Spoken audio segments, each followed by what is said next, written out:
जय हिंद।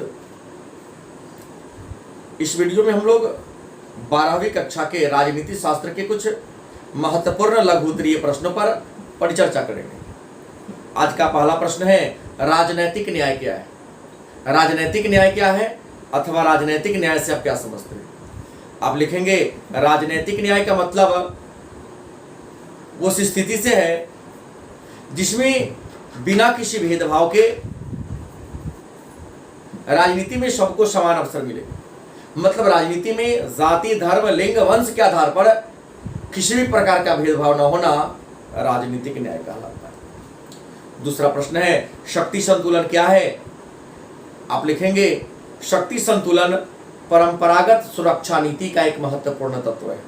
शक्ति संतुलन परंपरागत सुरक्षा नीति का एक प्रमुख तत्व है जो यह बताती है कि कोई देश इतना शक्तिशाली ना हो जाए कि दूसरे देश के लिए खतरा पैदा हो जाए और कोई देश इतना कमजोर ना हो जाए कि वह साम्राज्यवाद का शिकार हो जाए।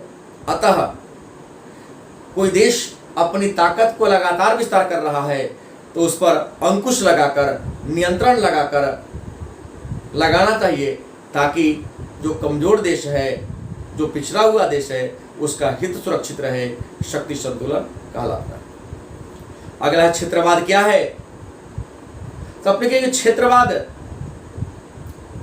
सामान्य जनता के द्वारा अपने क्षेत्र के प्रति एक भावनात्मक लगाव है। सामान्य जनता के द्वारा अपने क्षेत्र के प्रति भावनात्मक लगाव को क्षेत्रवाद कहते हैं और क्षेत्रवाद आपसी एकता का परिचायक है और इस क्षेत्रवाद के कारण ही क्षेत्रीय दल का उदय हुआ है। अगला प्रश्न है, मैक-मोहन रेखा क्या है? मैक-मोहन रेखा क्या है अथवा मैक-मोहन रेखा से आप क्या समझते हैं? तो आप लिखेंगे, भारत और चीन को अलग करने वाली रेखा। भारत और चीन को अलग करने वाली रेखा मैक-मोहन रेखा कहलाती है। और आपको बता दे, मैक-मोहन रेखा अरुणाचल प्रदेश में है। इसका निर्धारण 1914 ईस्वी में किया गया। अगला प्रश्न है, रेड क्लिफ क्या है? तो आप लिखेंगे, रेड क्लिफ भारत और पाकिस्तान को अलग करने वाली रेखा है। मतलब भारत और पाकिस्तान को अलग करने वाली जो सीमा रेखा है उसे हम रेड क्लिफ के नाम से जानते हैं। और रेड क्लिफ रेखा का निर्धारण 1947 ईस्वी में किया गया और रेड क्लिफ रेखा जम्मू कश्मीर में। अगला है, पंचायती राज से आप क्या समझते हैं? आप लिखेंगे, पंचायती राज जिसे स्थानीय स्वशासन भी कहते हैं, यह गांव के स्तर पर स्थानीय लोगों के द्वारा स्थापित किया गया एक राजनीतिक संगठन है। पंचायती राज व्यवस्था का गठन गांव स्तर पर 5 से 7 हजार की जनसंख्या पर किया जाता है और 18 या उससे ऊपर के जो मतदाता होते हैं वयस्क मताधिकार के आधार पर अपने प्रतिनिधि का चुनाव करते हैं। वह प्रतिनिधि मुखिया कहलाता है और वही प्रतिनिधि गांव के शासन व्यवस्था को सुचारू रूप से चलाने का काम करते हैं। अगला प्रश्न है, प्रधानमंत्री के कार्य को लिखें। तो आप लिखेंगे, प्रधानमंत्री जिनकी नियुक्ति राष्ट्रपति अपने कार्यों में सहायता के लिए संविधान के अनुच्छेद 74 के द्वारा करते हैं। हालांकि भारतीय संविधान में प्रधानमंत्री पद का चर्चा नहीं है, बल्कि मंत्री परिषद के प्रधान के बारे में चर्चा है। प्रधानमंत्री जो मंत्री परिषद के प्रधान होते हैं, इनकी नियुक्ति राष्ट्रपति के द्वारा लोकसभा में बहुमत दल के नेता को किया जाता है। राष्ट्रपति प्रधानमंत्री की नियुक्ति अपने कार्यों में सहायता के लिए करते हैं। राष्ट्रपति लोकसभा के नेता होते हैं, देश के नेता होते हैं, सदन के नेता होते हैं। यह लोकसभा मतलब संसद और राष्ट्रपति के बीच कड़ी का काम करते हैं। यह मंत्रियों के बीच विभागों का बंटवारा करते हैं और प्रधानमंत्री का कार्यकाल 5 वर्षों का होता है। भारत के पहले प्रधानमंत्री पंडित जवाहरलाल नेहरू थे और वर्तमान प्रधानमंत्री नरेंद्र दामोदर दास मोदी। अगला प्रश्न है, राष्ट्रपति के अधिकार और कार्य को लिखें।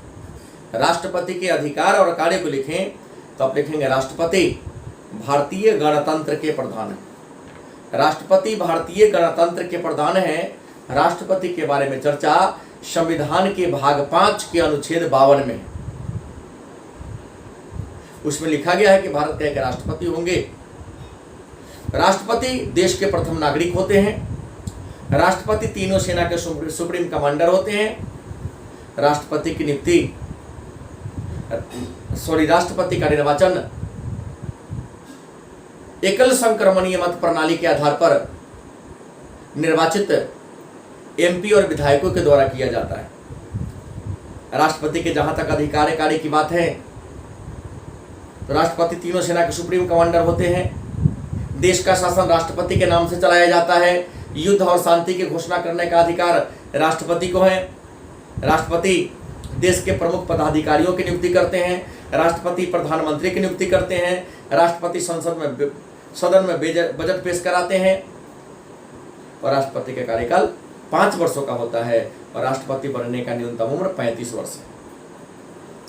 अगला है राजनीतिक पार्टी किसे कहते हैं, इसके कार्य को लिखें।